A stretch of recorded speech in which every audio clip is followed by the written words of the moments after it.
प्रकृति ने मानव को शरीर दिया और शरीर को देव मंदिर कहा गया। मानव देह को सर्वश्रेष्ठ इसलिए भी कहा गया क्योंकि इसी देह को साध कर हम मोक्ष अथवा निर्वाण तक का अपना सफर तय कर पाते हैं।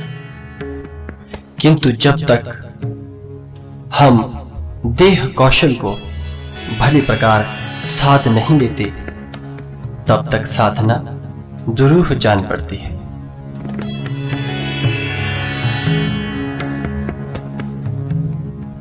हालांकि हमारा शरीर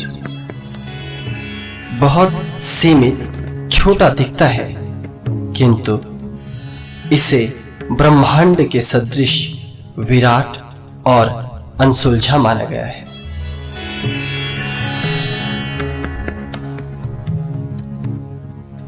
मानव देह में विराट क्षमताएं हैं। उसके भीतर दिव्य कुंडलिनी नामक शक्ति विद्यमान है जो अनेकों अणुओं की शक्तियों से भी अधिक विराट है, जिसकी कोई सीमा अथवा कोई परिकल्पना नहीं। किंतु एक साधक, एक मानव अपने आप को बिल्कुल लघु पाता है क्योंकि पहले वो अपनी देह को ही नहीं जानता। इसलिए साधक सर्वप्रथम अपनी देह को साधने का प्रयास करे। किसी भी प्रकार की साधना हो, साधक उसे दैहिक तल से ही शुरू करता है। प्राचीन ऋषि परंपरा से लेकर आज तक लगभग सभी साधकों ने अपनी देह को साधने का कोई न कोई अभ्यास अथवा कोई न कोई प्रयोग अवश्य किया है। कोई इसे योग के द्वारा साधता है, योगाभ्यास करता है, कोई व्यायाम करता है, कोई अपने शरीर के साथ भिन्न भिन्न प्रकार के प्रयोग करता है। कभी कभी योगी कांटों पर सो जाते हैं, कभी तेज धूप में तपते हैं, कभी शीतल जल में डुबकियां लगाते हैं। प्रकृति के मध्य रहकर प्रकृति को आत्मसात करने का प्रयास करते हैं।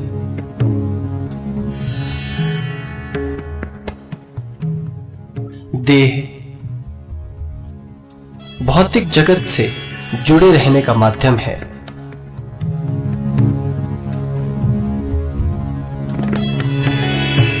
लेकिन अध्यात्म का मानना है कि यदि हम देह को शोधित न करें, उसे पुष्ट एवं दिव्य न बनाएं, तो व्यक्ति भीतर की यात्रा में नहीं उतर सकता।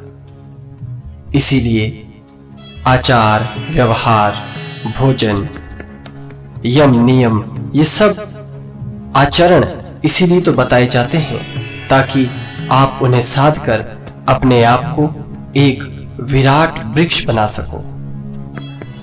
जब साधक साधना क्षेत्र में पदार्पण करता है तो अपने आप को बहुत लघु पाता है, क्योंकि देह के साथ मन भी जुड़ा रहता है। मन तरह तरह की दुर्भीतियों से ग्रसित है, अनेकों भावनाओं के अधीन है। अतः उस मन के साथ देह का संबंध होना देह को अपनी विराटता का बोध करवाने का अवसर ही प्रदान नहीं करता। ऐसे में साधक का कर्तव्य है कि वो गुरु द्वारा प्रदत्त मार्ग पर योगाभ्यास करे, हठ योग करे, तप करे, ताकि वो अपने आप को तराश सके। इस परंपरा की सबसे बड़ी जो विशेषता है वो यही तो है कि एक ओर जहां हम अपने शरीर को तराश रहे हैं, वहीं साथ ही साथ अंतः तलों पर आप मन और बुद्धि को भी साथ ही साथ तराशते चले जाते हैं। साधना की कोई भी शैली हो, साधना की कोई भी रीत हो, यहां तक कि भजन कीर्तन भी करना हो, तो भी नाम सुमिरन करने के लिए भी आपकी देह वो भली प्रकार स्वस्थ तथा सुंदर होनी चाहिए। अपनी काया को भली प्रकार सुव्यवस्थित रखने का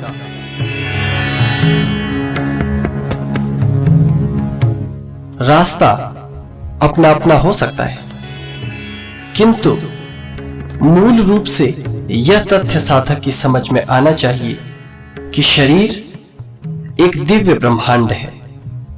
जितना विशाल, जितना अनंत ये बाह्य जगत है, ये बाह्य विशाल ब्रह्मांड है, उतना ही हमारे भीतर का ब्रह्मांड भी विशाल और अनंत है। बाहरी ब्रह्मांड से हम शक्तियां प्राप्त कर बाह्य जगत की वस्तुओं को जोड़कर हम भिन्न भिन्न प्रकार की सामग्रियों का निर्माण करते हैं। उसी प्रकार भीतर के ब्रह्मांड से भिन्न भिन्न प्रकार की शक्तियां एकत्रित कर, सामग्रियां एकत्रित कर हम विराट विश्व को अपने भीतर समझ सकते हैं और अपनी शक्तियों के माध्यम से अपनी अनंत यात्रा तक गति प्राप्त कर सकते हैं। किंतु देह का शोधन प्रत्येक साधक को करना ही होगा, क्योंकि देह और इसकी माया बड़ी विचित्र सी है। यदि हम इस देह के साथ थोड़ी जोर जबरदस्ती करें तो ये देह हमारे साथ मित्रता का संबंध निभाती है, किंतु यदि इस शरीर को हम सुख में, आराम में और आनंद में रखने की कोशिश करते हैं तो यही शरीर हमारे साथ शत्रुता निभाना शुरू कर देता है। अतः शरीर के साथ मित्रवत व्यवहार कम से कम करना चाहिए।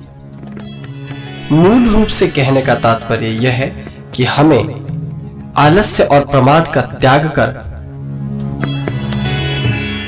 योगाभ्यास के चरणों में उतरना चाहिए।